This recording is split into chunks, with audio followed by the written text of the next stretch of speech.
escalating harassment and terrorizing of a family in Sicile for over 2 weeks, dumping mountains of rotting dates right beside their house and bringing cows and sheep to graze on them. They have been trespassing on the family's land, filming them and tormenting them almost daily.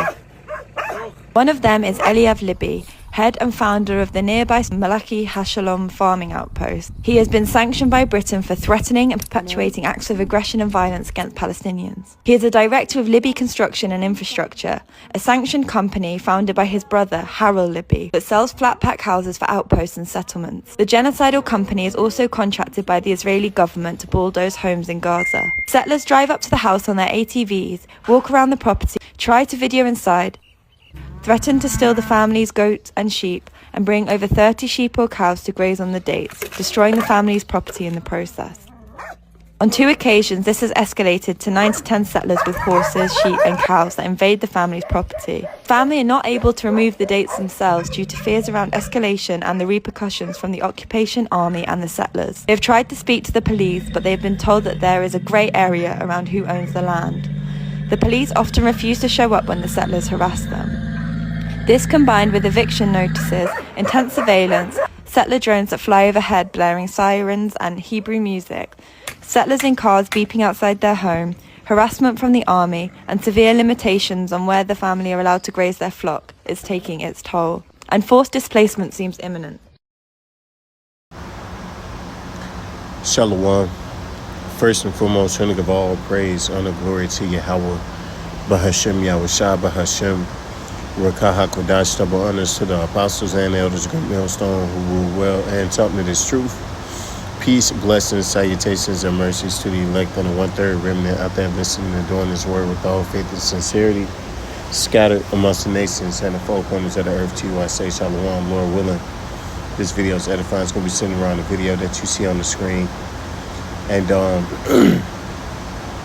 is this truly the behavior of God's chosen people, right?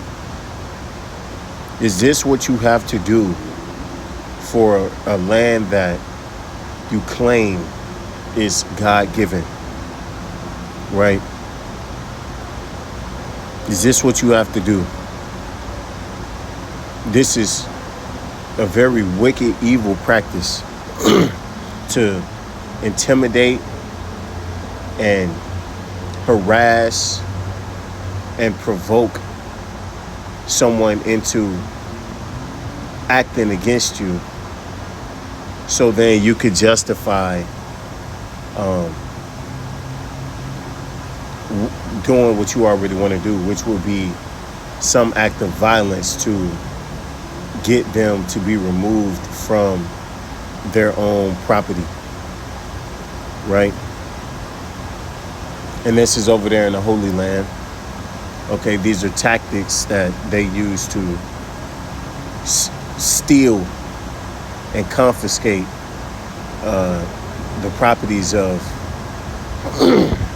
those so-called Palestinians and the Lebanese, so-called Lebanese over there in the Levant region.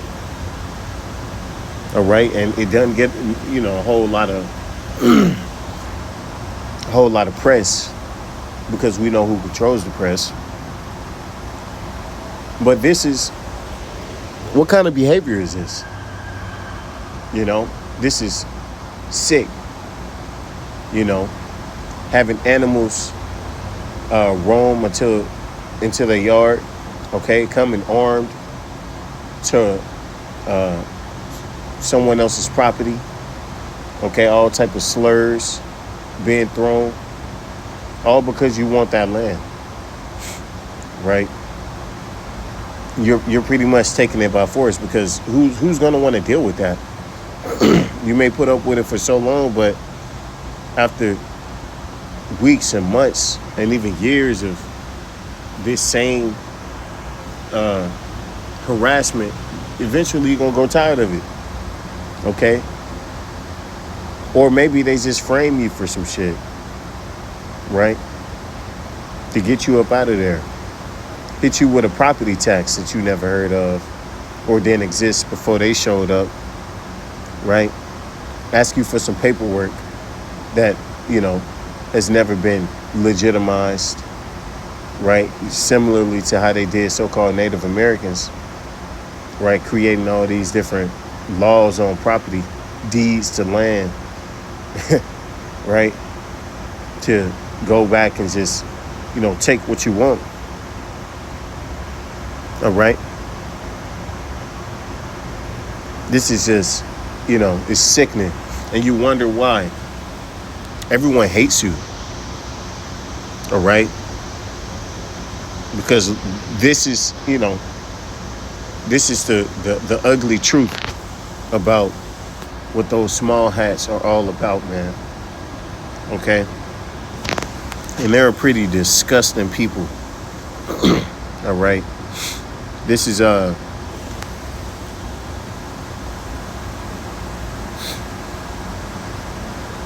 Micah 2 and 1. Woe to them that devise iniquity and work evil upon their beds. When the morning is light, they practice it because it is in the power of their hand. Right. This is what these people are known for. Okay. What's that? That old proverb, the Jew screams and cries in pain as he smites you, right? Calling out for help, claiming victim, but he's the aggressor. And we see it time in, time again, right? And everybody's caught on, but you'll think they'll come with something new, but they're not going to. They're too proud. Who's going to stop them? That's the way they look at it. Okay. And really, if it wasn't for the Lord intervening, no one would stop them. I mean, look how far they've gotten. All right. How do you think they got North America? How do you think that's what colonization was all about? All right. Bringing dominion to the world. Right.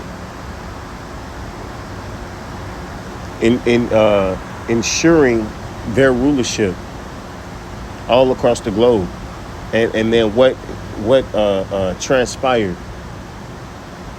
War, evil, pestilence, right? Lies, and they covet fields and take them by violence, and houses and take them away. So they oppress a man and his house, even a man and his heritage. And this is a clear example. Clear example. And how many more examples do we need? This is just the latest one of the latest ones. All right, that whole operation over there in Lebanon, what is that about? What is the Greater Israel Project? And then here it is. If you talk about these things, now you're the enemy. Now you're video flagged. Right? You can't even post about it. Right?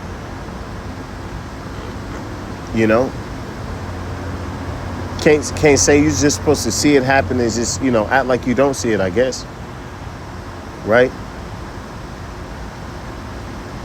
Ignore it.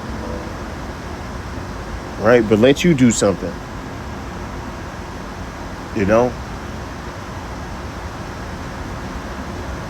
Words for was it laws for thee but not for me? Right? That's how they move. And they do it unapologetically. All right? And they wonder why so much hatred has been garnished towards them. This is Habakkuk 2 and 8. No, it's like it. Habakkuk 2 and 5. Yea, also, because he transgresseth by wine, he is a proud man, neither keepeth at home, who enlargeth his desire as hell, and is as death, and cannot be satisfied, but gathereth unto him all nations, and heapeth unto him all people. Right. I mean, there's a central bank owned by a small hat in every country in the world except for one, and that's soon to change. Right? We know Iran is transitioning, right, which is what this whole war is about. Okay? Let's look in history, right? Take a look at history and see how much their land has expanded since 1948, right? Started off with just a little bit, and now look, now they're threatening to take over that whole region. They've already destabilized, how many nations in that region, right?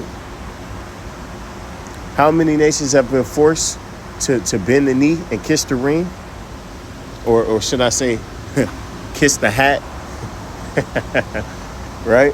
Kiss the wall. And it doesn't end there. Because that won't be enough, because he cannot be satisfied. He has an insatiable desire to dominate everything and everyone, right? He can't be satisfied. That's why, for you guys out there who say, oh, he doesn't need a microchip. We know that. But he's going to do it anyway. Right? Because it offers him complete dominance and control over you. That's what he wants. Right? No mercy. Right? He wants to play the Most High. Okay? And everybody has caught on. It's no longer a secret. This is Obadiah 1 and 2. Behold, I have made thee small among the heathen, thou art greatly despised. Why thou despised, man? Because let's take a look at your track record. Okay, you are responsible for some of the most atrocious crimes in human history. We could start and end it with the transatlantic slave trade and the conquest of North and South America, right? That alone blows everything else out of the water. And then we can just let's go into what you're doing right now over there in the Holy Land. All right? How many people have you slain for your agenda? How many people had to die? What was World War I all about?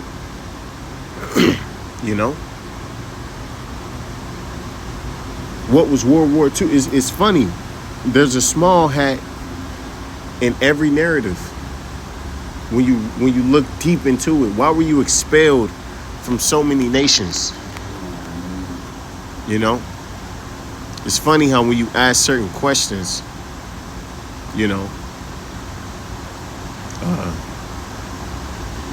certain nerves are hit for whatever reason, right? This is Proverbs 24 and 8. He that deviseth to do evil shall be called a mischievous person. And you cannot escape that title as being a schemer, right? As being evil, untrustworthy, all right? That's why, your name, the name that you go by has been turned into a verb, if you know what I mean, right? If you know how to Jew it, right?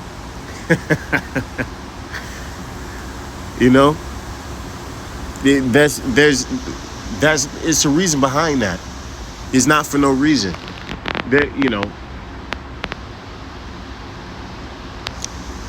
Nobody's just saying this, just to say it. There's hardcore proof and evidence to back it up. This is Sirach 10 and 8. Because of unrighteous dealings, injuries, and riches got by deceit, the kingdom is translated from one people to another. That's right. That's why this kingdom is at its end. It has to go. What is the end result of this madness? Right? Where does it go from here, man? Why? Can't even live, man. This devil won't. He sees something that he won't, and he takes it. There is no with him. let you come into something. Let him find out your house is sitting on something. He gonna first come with the bribe. If that don't work, he's gonna create a reason why you have to leave that property, and he has to confiscate whatever possession he wants. Right? This man, he has no chill. All right. He deals unrighteously. Right? There isn't a righteous bone in his body. And neither is the truth in him. Okay, that's why he's known as a mischievous person. So with that, I give all praise and the glory to Yahweh, Shema, Shah, Shem, Rakakudash, Wa, Abba, Babal, and DTA, DTN.